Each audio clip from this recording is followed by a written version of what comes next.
ओम शांति। आज है 12 अगस्त, शिव बाबा की साकार मुरली। बाबा कहते हैं, मीठे बच्चे, 21 जन्मों के लिए पुण्य का खाता जमा करना है। 21 जन्म के लिए योग बल से पापों के खातों को भस्म करना है, इसीलिए अंतर्मुखी बनो। प्रश्न, किस श्रीमत का पालन करने से वाणी से परे जाने का पुरुषार्थ सहज हो जाएगा? उत्तर, श्रीमत कहती है, बच्चे अंतर्मुखी हो जाओ, बाहर से कुछ भी ना बोलो। इस श्रीमत को पालन करेंगे तो सहज ही वाणी से परे जा सकेंगे। जितना याद करेंगे, स्वदर्शन चक्र घुमाएंगे, उतना कमाई होती जाएगी। याद के लिए अमृत वेले का समय बहुत अच्छा है। उस समय उठकर अंतर्मुखी बन आत्म स्वरूप में स्थित होकर बैठ जाओ। गीत है, तूने रात गवाई सोए के, है ना, और दिवस गवाया खाए के। ओम शांति। यह कौन समझाते हैं कि अंतर्मुखी हो जाओ, बाहर से कुछ भी ना बोलो, अपनी आत्मा के स्वरूप में स्थित होकर बैठो। बाप बच्चों से कहते हैं, मुख से कुछ भी बोलो नहीं। राम राम आदि तो बहुत कहते आए, परंतु उस कहने से भी मनुष्य पावन नहीं बन सकते। मनुष्य पतित से पावन तब बन सकते हैं जब पतित पावन बाप की श्रीमत पर चले। पतित पावन कहने से बाप याद आता है। बाप कहते हैं कि तुम बरोबर पतित थे ना, अब तुम पावन बन रहे हो। सतयुग में कोई पतित होता नहीं।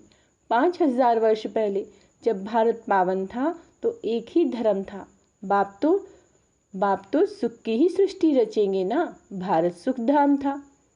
लक्ष्मी नारायण, राम सीता आदि के मंदिर सतयुग त्रेता की निशानी है।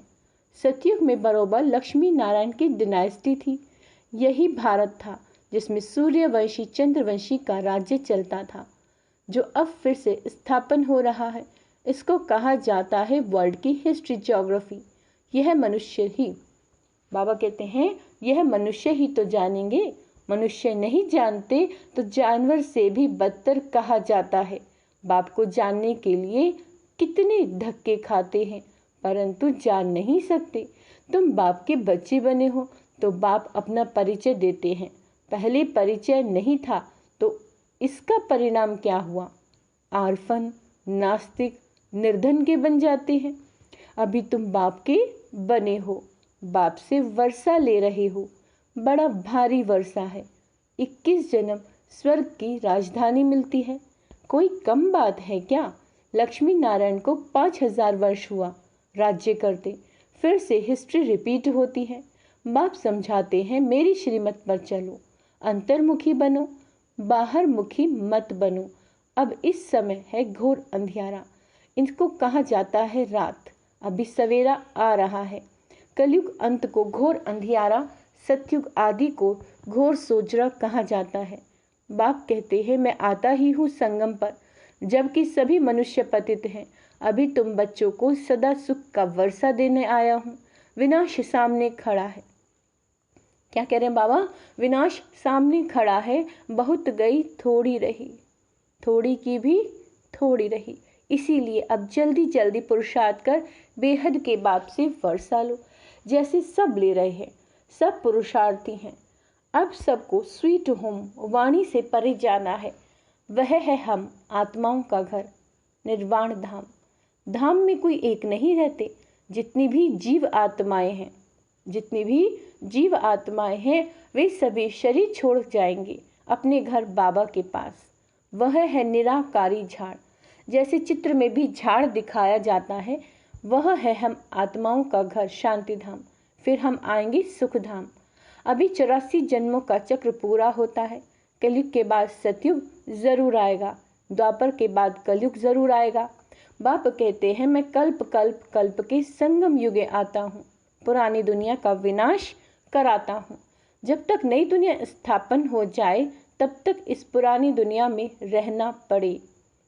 जब तक नया मकान बन जाए तब तक पुराने मकान में बैठे रहते हैं ना। फिर जब नया बन जाए फिर पुराने को तोड़ा जाता है। यह भी पुरानी चीज है ना। इसके विनाश के लिए यह है महाभारत लड़ाई। बाप बैठ बच्चों को समझाते हैं। आत्मा ही समझती है। जिस्मानी नॉलेज भी आत्मा सीखती है ना। आत्मा कहती है मैं प्रिंसिपल हूँ, सर्जन हूँ।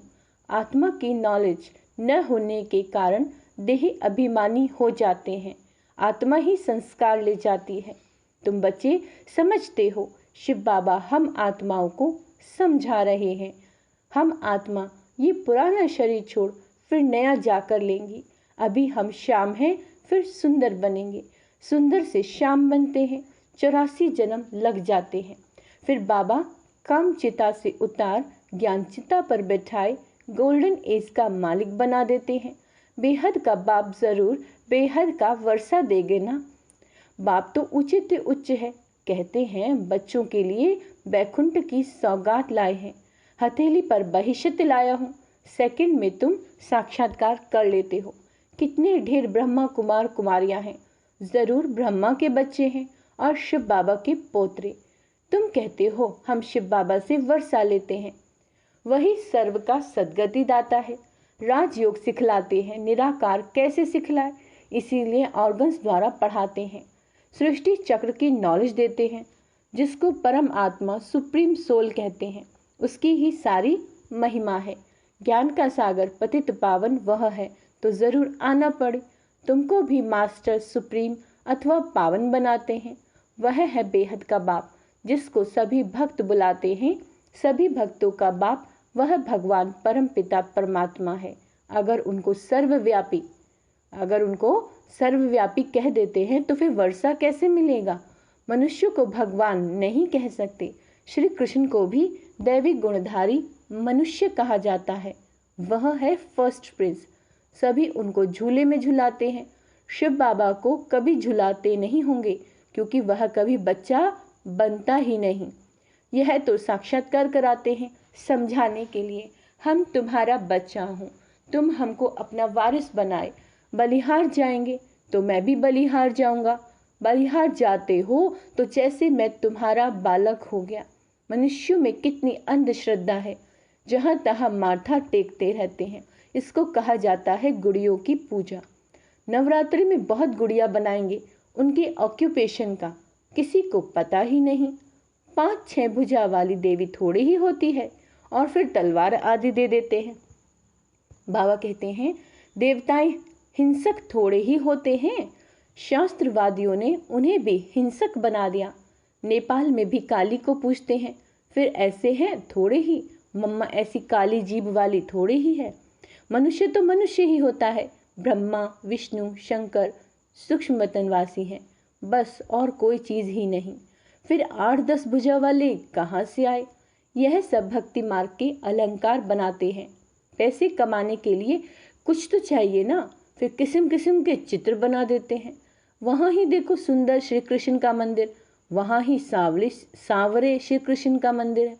कारण तो चाहिए ना। कितनी अंधश्रद्धा है। अब भक्ति मार्ग खत्म हो, ज्ञान मार्ग जिंदाबाद होता है। बाकी समय तो थोड़ा है। सबको मरना तो जरूर है। पुत्र पोत्रे वारिस बनने नहीं है। वहां तुमको ये ज्ञान ही नहीं रहेगा कि संगम पर हमने राजाई के लिए ये पुरुषार्थ किया था। वहां तो पवित्र सृष्टि चल पड़ती है। यहाँ तुम जानते हो कि बरोबर हम बाबा की राजधानी के हकदार हैं। वहाँ यह पता नहीं रहेगा कि कौन से कर्म किए थे, कैसे बने। यह सब भूल जाता है। वहाँ पतित होते ही नहीं जो पावन बनने के लिए गुरु की दरकार पड़े। बाप पैर धोकर बच्चों को तख्त पर बिठाते हैं। गुरु चाहिए सदगति के लिए। वहाँ तो है ही सदगति, गुरु की दरकार ही नहीं। बाप कहते हैं अपने को आत्मा समझो, देह अभिमान में न रहो। मैं आत्मा अभी डॉक्टर के रूप में हूँ। मैं आत्मा मजिस्ट्रेट हूँ। फिर ये शरीर छोड़ने के बाद पता नहीं क्या बनूंगा। हम इस शरीर द्वारा पढ़ते हैं। आत्मा ही ऑर्गन्स के द्वारा पढ़ती है। आत्मा ही सुनती है। ये समझने की बातें हैं, ना कि दंत कथाएं। बाप कहते हैं ये सारी दुनिया कब्रिस्तान होनी है। अब जागो, नहीं तो भंभोर को आग लगने के समय हाय हाय करेंगे, परंतु कुछ भी कर नहीं सकेंगे। काल खा जाएगा। त्राही त्राही करके रह जाएंगे, सजाएं भी बहुत खाएंगे। अभी हमें पापों का खाता खल्लास कर पुण्य के खाते को जमा करना है। नए सिरे 21 जन्मों के लिए जमा करना है। जमा होगा बाप को याद करने से। पुराना खाता चुकतू हो जाना चाहिए। ज्ञान कितना सहज है, तुम्हारी रोज कितनी कमाई होती है। जितना जो याद करते हैं सहदर्शन घुमाते हैं, तो अतः कमाई करते हैं अनगिनत। वहाँ कोई गिनती थोड़ी ही होती है। अभी झोपड़ी में बैठे हैं, फिर महलों में बैठेंगे। फर्क तो रहता है ना झोपड़ी और महल में। ब्रह्मा द्वारा नई दुनिया स्थापन हो जाएगी तो पुरानी दुनिया का विनाश हो जाएगा। अभी की ही बात है, राजधानी की स्थापना हो जाएगी। फिर जिसने जितना पुरुषार्थ किया सो किया, फिर विनाश हो जाएगा। इसीलिए अब गफलत नहीं करनी चाहिए। सवेरे उठकर बाबा कहते हैं याद में बैठ जाना चाहिए। जितना याद का चार्ट रखोगे उतना अच्छा है और फिर उतना ही उच्च पद पाएंगे। शिव बाबा के गले का हार बनेंगे। दिल दर्पण में देखना है कि मैं लायक बना हूँ लक्ष्मी नारायण को वरने। हम बाबा मम्मा जैसी सर्विस करते हैं, किस्म किस्म के फूल हैं। यह बागवान बाबा का ह्यूमन गुलशन है। कहेंगे देखो कुमार का मनोहर, कितनी अच्छे अच्छे फूल हैं। यह रतन ज्योत है। बाबा इस बगीचे को देखते, फिर उस बगीचे में जाकर फूलों को देखते। बागवान जांच करते हैं फूलों की, तो बच्चों को फॉलो करना चाहिए। नंबर 1, 2 फुल कौन कौन है, नंबर 1 और 2 फुल कौन कौन है, ऐसा बनना चाहिए। 21 जन्मों के लिए राजाई पद पाना है, कोई कम बात थोड़ी ही है। अतः सुख है, विश्व का मालिक बनना है। यह स्कूल है। उस जिस्मानी पढ़ाई के साथ ये रूहानी पढ़ाई करो। टीचर्स के हमेशा अच्छे मैनर्स होते हैं, ऑनेस्ट होते हैं। क्या कह रहे हैं बाबा? टीचर्स के हमेशा अच्छे मैनर्स होते हैं, वो ऑनेस्ट होते हैं। स्कूल में अंधश्रद्धा की बात नहीं। वहाँ बैरिस्ट्री पढ़ते, इंजीनियरिंग पढ़ते हैं। यहाँ तुम राजाओं का राजा बनने के लिए पढ़ते हो। सन्यासी तो कह देते हैं ईश्वर सर्वव्यापी है, बस खेल ही खत्म। बेहद का बाप बच्चों को समझाते हैं, बच्चे यह अंतिम जन्म पवित्र रहो, तुम बहुत सर्विस कर सकते हो। वहाँ की एजुकेशन डिपार्टमेंट है, यह भी गॉडली एजुकेशन डिपार्टमेंट है। तुम बच्चे हो राज ऋषि, वह तो घर बार छोड़ देते हैं। तुम घर में रहते सारी दुनिया का त्याग करते हो। तुम्हारी बुद्धि में अब नई दुनिया है जो बाप ही बनाते हैं। इसीलिए बाप कहते हैं तुम मुझे याद करो, ये पुरानी दुनिया खलास हो जाएगी। यह रूहानी कॉलेज अथवा हॉस्पिटल भी बहुत बड़ा है, जिससे तुम एवर हेल्दी एवर वेल्दी बनते हो। घर घर में तुम यह हॉस्पिटल अथवा कॉलेज खोल सकते हो। इसमें खर्चा कुछ भी नहीं है, सिर्फ 3 पैर पृथ्वी के चाहिए। अच्छा, माता पिता बाप दादा का मीठे मीठे सिक्के लदे बच्चों प्रति याद प्यार और गुड मॉर्निंग। रूहानी बाप की रूहानी बच्चों को नमस्ते। हम रूहानी बच्चों की रूहानी बाप दादा को याद प्यार, गुड मॉर्निंग, नमस्ते मीठे बाबा, शुक्रिया बाबा, शुक्रिया। धारणा के लिए मुख्य सार। सवेरे सवेरे उठ याद में ज़रूर बैठना है। इसमें गफलत नहीं करनी, पुण्य का खाता जमा करना है। क्या कहा बाबा ने? सवेरे उठकर बाबा को याद ज़रूर करना है और इसमें गफलत नहीं करनी है, पुण्य का खाता जमा करना है। दूसरा है एम ऑब्जेक्ट को बुद्धि में रख अच्छे मैनर्स धारण करने हैं। ध्यान रखना है हम क्या बन रहे हैं। रूहानी पढ़ाई ज़रूर करनी है, अंतर्मुखी होकर रहना है, बाह्य मुक्ता में नहीं आना है। आज का वरदान है ब्राह्मण जीवन की विशेषता को। ब्राह्मण जीवन की विशेषता को जानकर उसे कार्य में लगाने वाले सर्व विशेषता संपन्न भव। ड्रामा के नियम प्रमाण संगम युग पर हर एक ब्राह्मण आत्मा को कोई ना कोई विशेषता मिली हुई है। चाहे माला का लास्ट दाना हो, उसमें भी कोई ना कोई विशेषता है। तो ब्राह्मण जन्म के भाग्य की विशेषता को पहचानो और उसे कार्य में लगाओ। एक विशेषता कार्य में लगाई तो और विशेषताएं स्वतः ही आती जाएंगी। एक के आगे बिंदी लगाते लगाते सर्व विशेषताओं में संपन्न बन जाएंगी। क्या कह रहे हैं बाबा? एक के आगे बिंदी लगाते लगाते सर्व विशेषताओं में संपन्न बन जाएंगे।